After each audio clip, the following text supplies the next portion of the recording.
क्या आप भी स्टॉक में इन्वेस्टमेंट सिर्फ स्टॉक के फंडामेंटल देख के करते हैं? तो मैं आपको बता दूं, किसी भी स्टॉक में इन्वेस्टमेंट करने के लिए सिर्फ स्टॉक के फंडामेंटल देखना ही काफी नहीं है। किसी भी स्टॉक में इन्वेस्टमेंट करते समय हमें स्टॉक के फंडामेंटल्स के साथ साथ देखना होगा कि वो स्टॉक जो है जिस सेक्टर से आता है उसमें आने वाले समय में ग्रोथ की संभावनाएं कितनी है। क्या जिस सेक्टर के स्टॉक में हम इन्वेस्ट करने लगे हैं वो किसी ऐसे सेक्टर से आता है जिसे हमारे देश की गवर्नमेंट सपोर्ट कर रही है, या फिर वो किसी ऐसे सेक्टर से आता है जिसमें आने वाले कुछ सालों में ग्रोथ की संभावनाएं ज्यादा दिख रही हैं, या फिर वो सेक्टर जो ऐसा है कि वो अभी तक बिल्कुल नया है और आने वाले कुछ सालों में उसमें ग्रोथ की संभावनाएं बहुत ज्यादा रहेंगी। तो किसी भी स्टॉक में इन्वेस्टमेंट करने से पहले उसके फंडामेंटल के साथ साथ हमें ये सारे पॉइंट्स जो है देखने होंगे।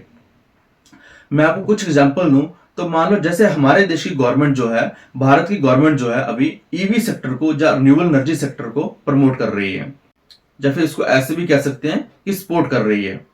आपको पता होगा हमारे देश की गवर्नमेंट जो है इलेक्ट्रिक व्हीकल्स पे सब्सिडी दे रही है और इलेक्ट्रिक व्हीकल्स बनाने वाली कंपनीज को भी कुछ बेनिफिट्स दे रही है।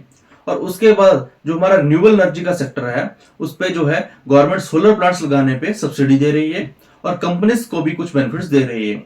उसके बाद हमारा जो सेमीकंडक्टर का सेक्टर है उसके प्लांट लगाने के लिए भी गवर्नमेंट जो है कुछ बेनिफिट्स दे रही है कंपनीज को। तो क्या जिस स्टॉक में हम इन्वेस्टमेंट करने लगे हैं वो किसी ऐसे सेक्टर से आता है जिसको गवर्नमेंट जो है सपोर्ट कर रही है, या फिर उस सेक्टर में आने वाले टाइम में ग्रोथ की संभावनाएं बहुत ज्यादा दिख रही हैं, या फिर वो सेक्टर अभी बिल्कुल नया है और उसमें आने वाले 5-10 सालों में ग्रोथ की संभावनाएं बहुत ज्यादा रहेंगी। तो ये सारे पॉइंट्स हमें देखने हैं कि स्टॉक जो है किसी ऐसे सेक्टर से हो। सिर्फ स्टॉक के फंडामेंटली हमें नहीं देखने हैं, क्योंकि अगर हम किसी ऐसे स्टॉक में इन्वेस्टमेंट कर देंगे जिसके फंडामेंटल्स तो अच्छे नजर आ रहे हैं लेकिन आने वाले टाइम में उसमें ग्रोथ की संभावना वो बहुत ज्यादा नहीं है, तो उस सेक्टर के स्टॉक में हमें उतना रिटर्न नहीं मिलेगा जितना कि हमें उस सेक्टर के स्टॉक से मिल सकता है जिसको गवर्नमेंट जो है प्रमोट कर रही है, या फिर उसमें आने वाले टाइम में ग्रोथ की संभावनाएं ज्यादा दिख रही हैं। तो स्टॉक सिलेक्शन के समय ये पॉइंट हमें जरूर ध्यान में रखना है। तो आज जिस सेक्टर की हम बात करेंगे वो भी ऐसा ही है, उसमें भी आने वाले टाइम में ग्रोथ की संभावनाएं जो है बहुत ज्यादा दिख रही हैं।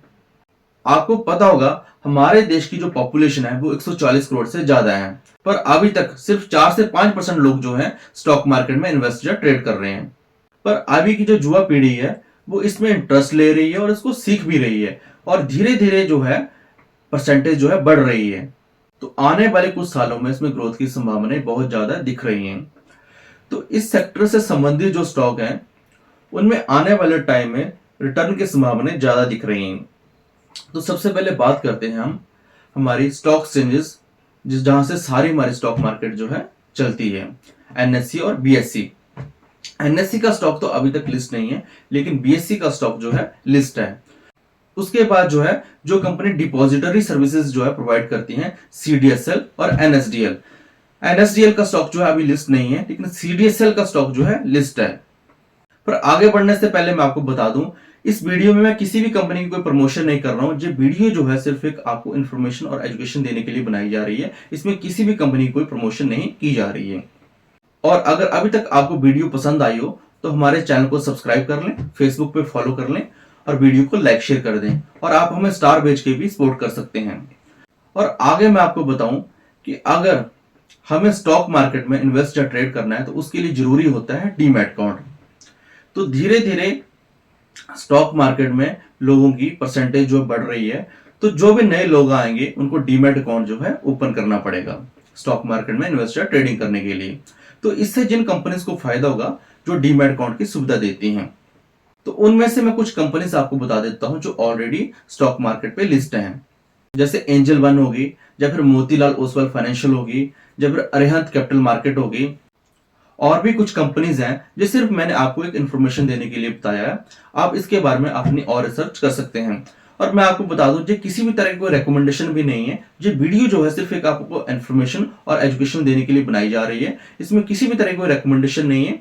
आप जो है किसी भी तरह का कोई ट्रेड इनिशिएट करने से पहले या इन्वेस्टमेंट करने से पहले अपनी खुद की एनालिसिस करें या फिर अपने फाइनेंशियल एडवाइजर से कंसल्ट करें। और ऐसी ही इंफॉर्मेटिव वीडियो देखने के लिए हमारे चैनल को सब्सक्राइब कर लें, फेसबुक पे फॉलो कर लें और वीडियो को लाइक शेयर कर दें।